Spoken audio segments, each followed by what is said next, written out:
this TikTok live ended in murder. On Tuesday, May 13th, 2025, what started as a joyful beauty stream took a terrifying turn when Valeria Marquez, a young Mexican influencer, celebrated for her glamorous makeup tutorials and bright spirit, was gunned down mid-broadcast, right in front of her audience. The shocking moment unfolded in real time, leaving thousands of viewers horrified and speechless.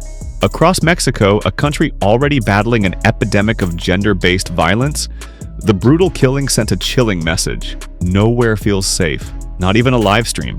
Valeria was just 23 years old.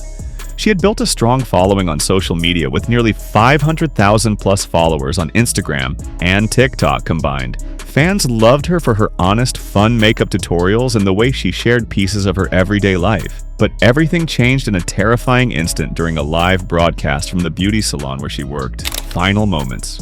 On that day, while Valeria was sitting at a table inside the salon, she was quietly holding a soft stuffed toy. The mood seemed calm at first, but then she suddenly whispered, "They're coming." Right after that, a voice from somewhere nearby asked, "Hey, Vale?" She replied softly, "Yes," and quickly muted her live stream sound. That was the last moment her fans would hear her speak. Moments later, Valeria was shot. The attacker entered the salon and fired at her in front of everyone watching live. The horrifying scene was captured live on TikTok, making it all the more shocking for viewers.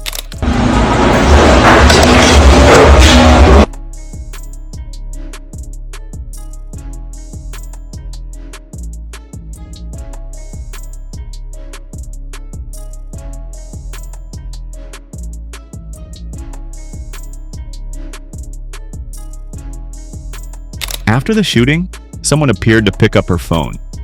For a brief moment, that person's face was visible on the live stream, before the video abruptly ended. The identity of this person has not been confirmed by officials.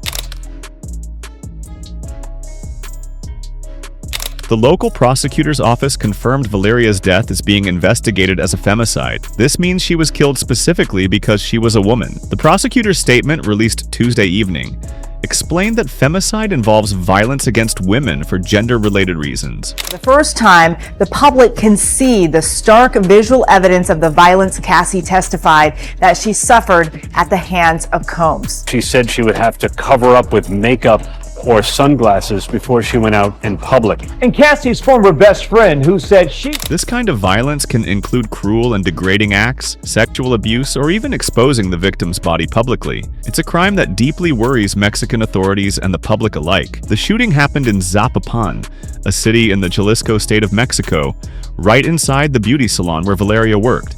The prosecutor's office did not reveal any suspects or motives, but confirmed that a man entered the salon and shot her. Before this tragic event, during the live stream, Valeria shared something that seemed important. She told her followers that she was waiting for a courier she knew to bring her a gift, but she sounded a bit uneasy. She couldn't see the courier's face when he arrived, and it clearly made her nervous. She asked her viewers out loud, why didn't he just leave the gift? Was he planning to pick me up or something? You could sense the worry in her voice. Valeria appeared worried about this visitor and said she did not plan to wait for the person to come back. This showed that she might have sensed danger or felt uneasy about the situation. Unfortunately, just minutes later, she was shot and killed. The live stream captured everything, making this murder a grim reminder of Mexico's femicide crisis. The police showed up at the scene around 6:30 p.m. local time and sadly confirmed that Valeria Marquez had been killed, according to the state prosecutor. Authorities say that at least 2 men on motorcycles pulled up to the salon. One of them asked if she was Valeria. When she said yes, he pulled out a gun and fired at her at least twice before speeding away. A man's voice is heard saying, "Are you Valeria?" And she replies, "Yes." And then the boot is done.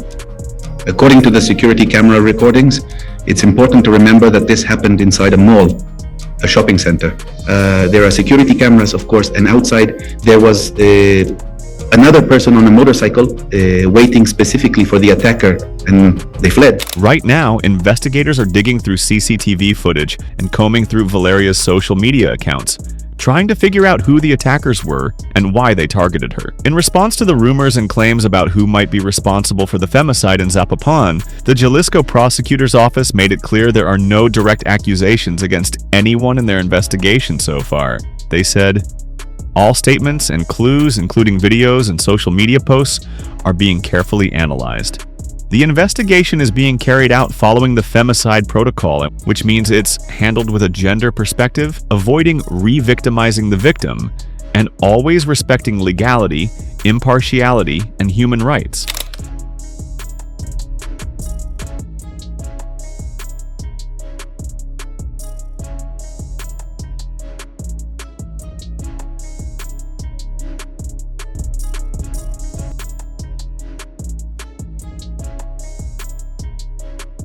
Valeria's death has left her followers and many others in shock.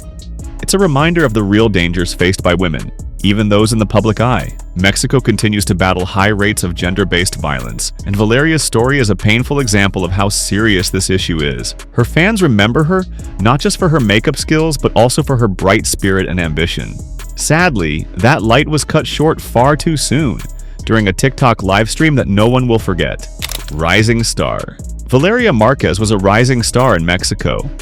She first caught attention back in 2021 when she won the Miss Rostro or Miss Face beauty pageant, according to local reports. After that, she started building her presence on social media, sharing makeup tips, skincare routines, fashion advice, and even glimpses of her travels. Her Instagram was filled with photos of her on private jets and yachts, and she had over 536,000 followers there when she died. On TikTok, she had another huge fan following, eagerly watching her content. Gender crisis.